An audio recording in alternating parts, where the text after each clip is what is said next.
Assalamualaikum warahmatullahi wabarakatuh. Yang terhormat kepada Ibu Siti Nurhasana SHMH, selaku dosen pengampu mata kuliah Hukum Adat, izin memperkenalkan diri.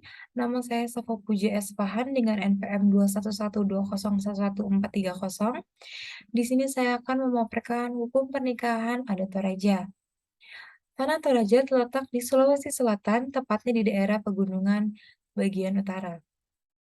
Perkawinan merupakan salah satu bentuk ibadah yang kesuciannya perlu dijaga oleh kedua belah pihak, baik suami maupun istri.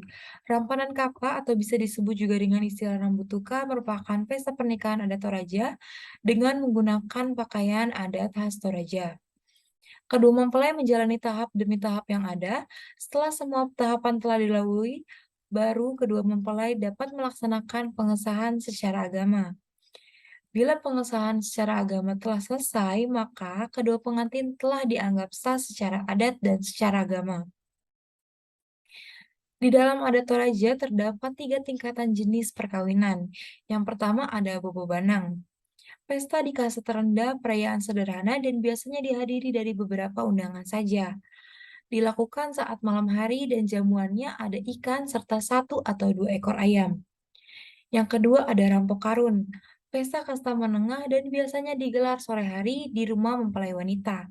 Diisi dengan pantun-pantun pernikahan, serta saat malam kedua mempelai mendengarkan ketentuan pernikahan di hadapan saksi-saksi adat, lalu antara jamuan dimulai.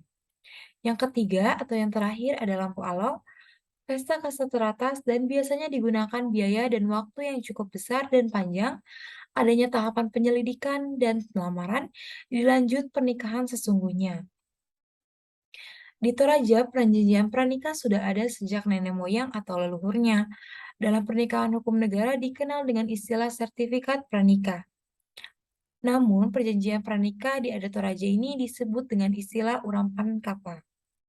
Urampan kapa adalah acara yang dilaksanakan oleh kedua keluarga calon mempelai di mana keluarga rumpun tersebut membicarakan hukuman yang akan dijatuhkan kepada kedua calon mempelai jikalau suatu hari nanti keduanya melakukan perbuatan yang melanggar komitmen rumah tangga. Hukuman yang dijatuhkan itu dinamakan kapa yang jumlah kapa itu sama dengan nilai tanah dari yang akan dibayar dan bukan berdasarkan dari nilai hukum tanah yang bersalah. Penentuan hukum dengan nilai hukum tanah nantinya akan dilakukan oleh Dewan Adat yang diumumkan dalam satu sidang atau musyawarah adat di mana hadirnya kedua calon mempelai serta keluarga dari kedua belah pihak calon mempelai. Pelanggaran-pelanggaran yang terdapat dalam hubungan adat dari pernikahan adat Toraja. Yang pertama ada Songkandapo, yang kedua ada Boloan Pato, yang ketiga ada Unapa Daun Talingana, yang keempat ada Unes Radandali, yang kelima ada UTK Palanduan atau UTK Bualayuk, yang keenam terakhir ada Uroman Bubun Dirangkan. Contoh kasus di sini, jika suami membuat kesalahan lalu istrinya meminta perceraian, maka suami atau pihak yang bersalah dapat dihukum dengan hukuman kapa dengan membayar kepada yang tidak bersalah atau istri sebesar nilai hukum tanah yang telah disepakati pada saat dilakukan pernikahan dahulu. Pada kasus ini termasuk ke dalam pelanggaran Songkandapo. Denda warga Toraja sebagai berikut.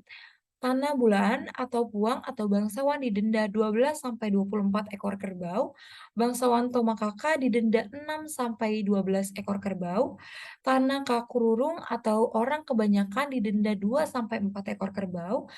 Yang terakhir, kana kuakua atau hamba dengan denda 1 ekor babi betina atau bayi dokol. Masyarakat Toraja memiliki karakteristik yang unik, tercermin dari kebudayaan yang dimilikinya baik segi agama, bahasa, kesenian, adat istiadat, mata pencarian dan lain sebagainya. Pernikahan adat Toraja ini bisa dibilang merupakan pernikahan yang memiliki tradisi yang berbeda dengan suku-suku lainnya. Selain disahkan secara agama, maka keduanya juga harus disahkan secara adat oleh pemangku adat yang sangat dihormati di sana, dengan menggunakan adat Aluk Talodo yang disebut Aluk Rampanan Kapa. Mohon maaf jika ada kesalahan. Sekian dari saya. Terima kasih. Wassalamualaikum warahmatullahi wabarakatuh.